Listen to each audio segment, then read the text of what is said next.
So now that I'm finished complaining about Mass Effect Andromeda, I want to take a couple more minutes to complain about Mass Effect Andromeda.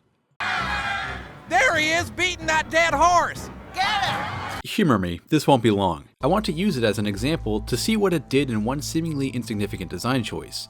It would be a change that negated the emotional impact of the situations it was attempting to mirror. I'm referring to the choice windows that started in Mass Effect 2. Take for example the choice window in Mass Effect 3, where we have to decide if we're going to shoot one of our former squad mates to stop him from doing something we sincerely don't want him to do. And compare this to the extremely similar situation in Andromeda, where we have to decide if we're going to shoot a different alien who wasn't a squad mate to stop him from doing something we also sincerely don't want him to do. They're not identical, but they're alike situations. But with that said, there is a difference between the two scenes that you probably already identified. One has a blatant fuse that's counting down on our behalf, and one has an implied fuse that's understood within the boundaries of the story, and players understand that through the story. In other words, Morden's walking away from us, and we're going to forfeit our opportunity to act if we don't make our choice in time. Another way of looking at this is a diegetic fuse, and this is an extra diegetic fuse. The reason I bring this up isn't because I still have an axe to grind with Andromeda. I'll tell you like I tell my therapist. I'm over it. I only bring this up because the designers had to work more to create this countdown that essentially gamified the narrative, and that created a layer of separation between the players and the story. It shows a lack of trust in players to understand the urgency the story calls for, and because of this, much of the emotion is lost.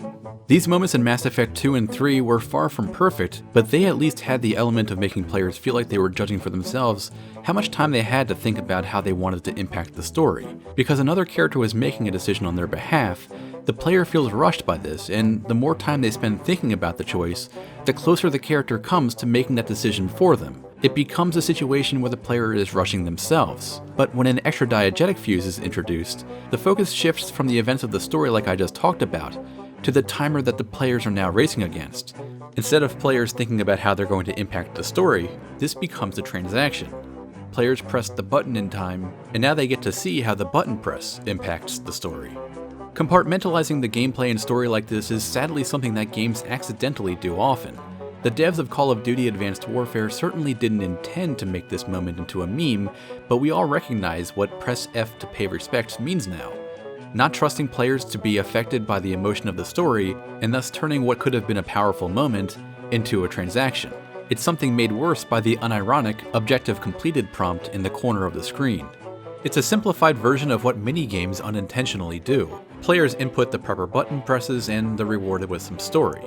It's a leapfrog approach to storytelling that I think is taken for granted as a part of the formula for games. And if it wasn't, well, I doubt we would have received that extra diegetic fuse that seems to stem from misunderstanding that adding a timer pushes players away from the story and makes this moment a little more like a challenge of beating the clock. Now, all I'm talking about is marrying story and gameplay. Environmental storytelling is a solution to this, but I'm wondering about how a game can give players a sincere motivation to take action, like we saw here, without gameplay prompts, or at least keeping those to a minimum. So I want to briefly examine situations like this where players experience a diegetic fuse, and look at how it changes players' emotions by trusting them to react to the story, rather than simply act because the game is telling them to. Now, diegetic fuses can often be replaced by QuickTime events or vice versa, and we're going to see how each one changes the context, because, as we're going to see, QuickTime events that are clearly QuickTime events are going to be less effective at engaging players emotionally. Again, the more these events in the story feel gamified, the less impact they have on the player's emotion. Tomb Raider 2013 had to learn this lesson the hard way. A game that relied so heavily on QuickTime events, it made David Cage jealous.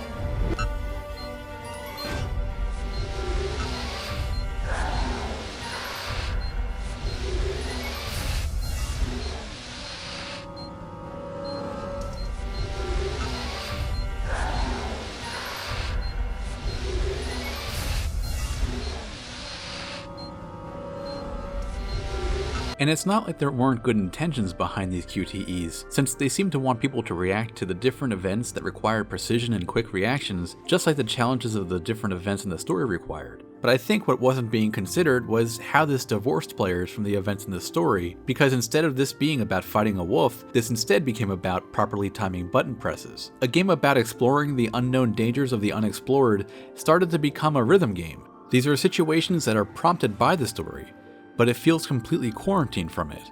Players might feel stressed out, but it's not because they're responding to the story. They feel stressed because they're responding to the button prompts that are basically nothing more than a challenge to players to be successful, or else try again after it reloads.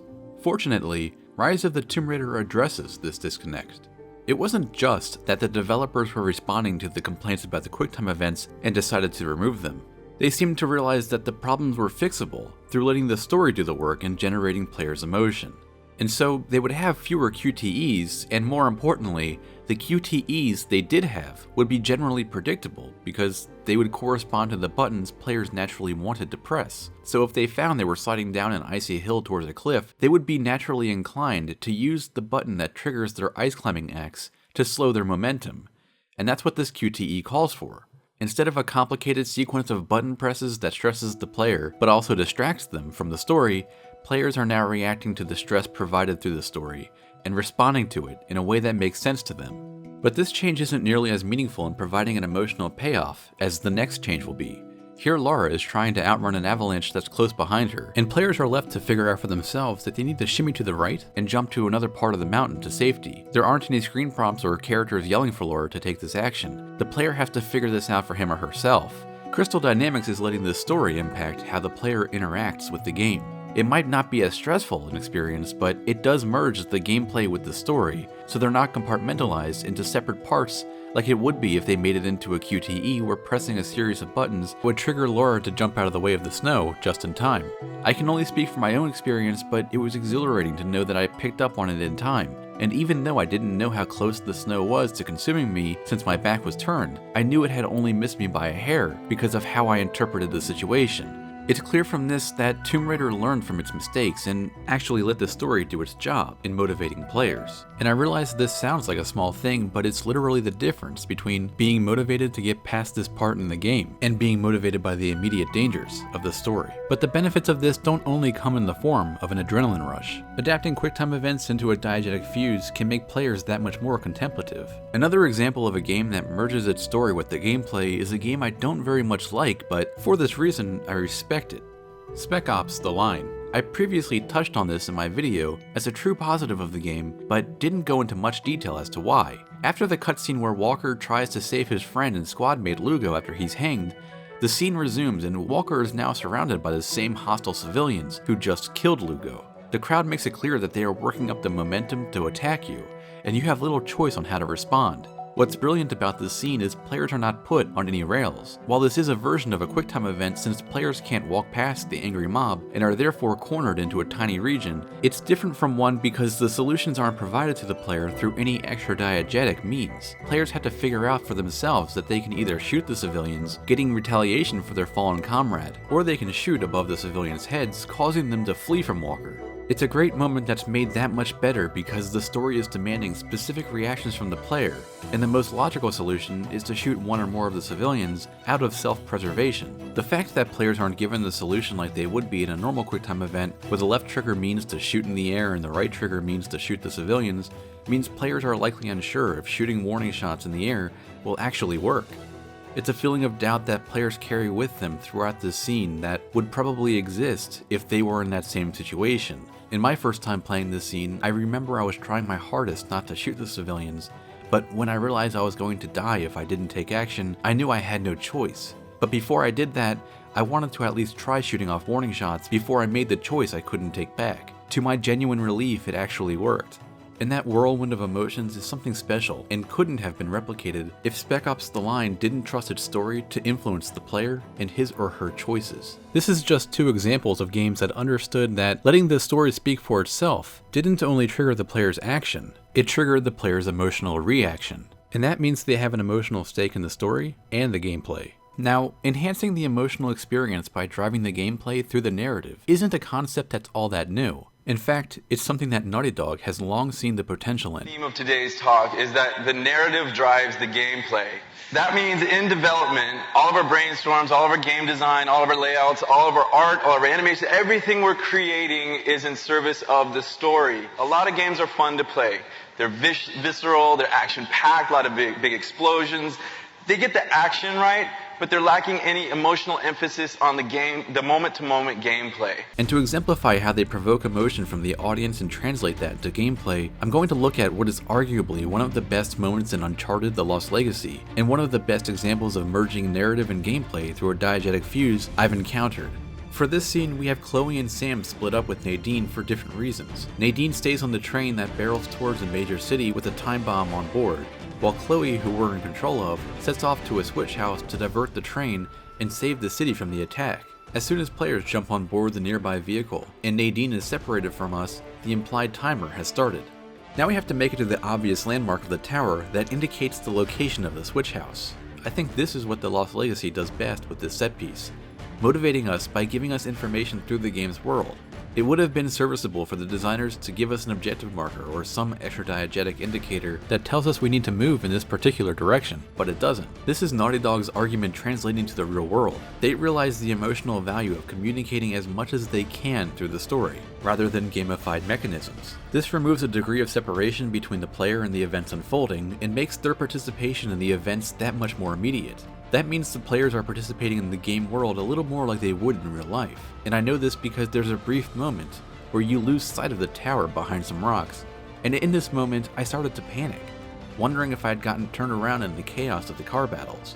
Then Sam's car comes out of nowhere, and I'm relieved to see him because I know he's headed in the same direction I am. That sense of panic was genuine, and would have been impossible to recreate if I was given an objective marker that would have immediately reminded me that I had nothing to worry about. And it would also be impossible if I was given a timer that told me if I had enough time, or if I had such little time that I needed to mentally reject this run and start preparing for my next run when the game over screen came up and the previous save file started loading. This changes the context from a game that needs to be beaten to a situation where I'm emotionally driven by how I interpret the events. Players' participation in interpreting how much time they have left and how much room they have left for error is capitalized on in the next events.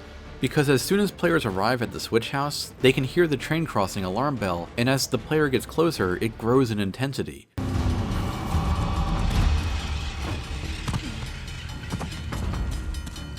Sam! Sam! Where's Nadine? Back on the train! We have to flip the switch!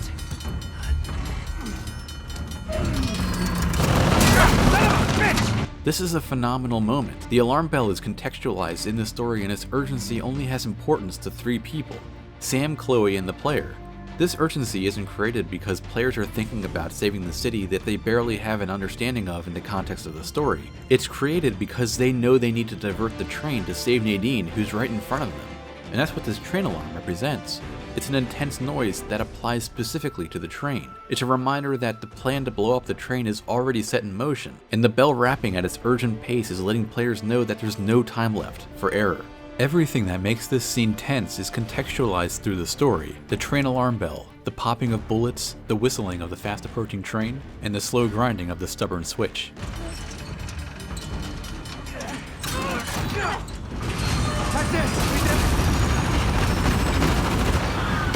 Combining that with the visual of the train fast approaching the switch house while we have to shoot at enemies that are preventing Chloe from pushing the switch, and it's clear that Naughty Dog was trying to tap into the player's own sense of urgency, for players to hype it up for themselves.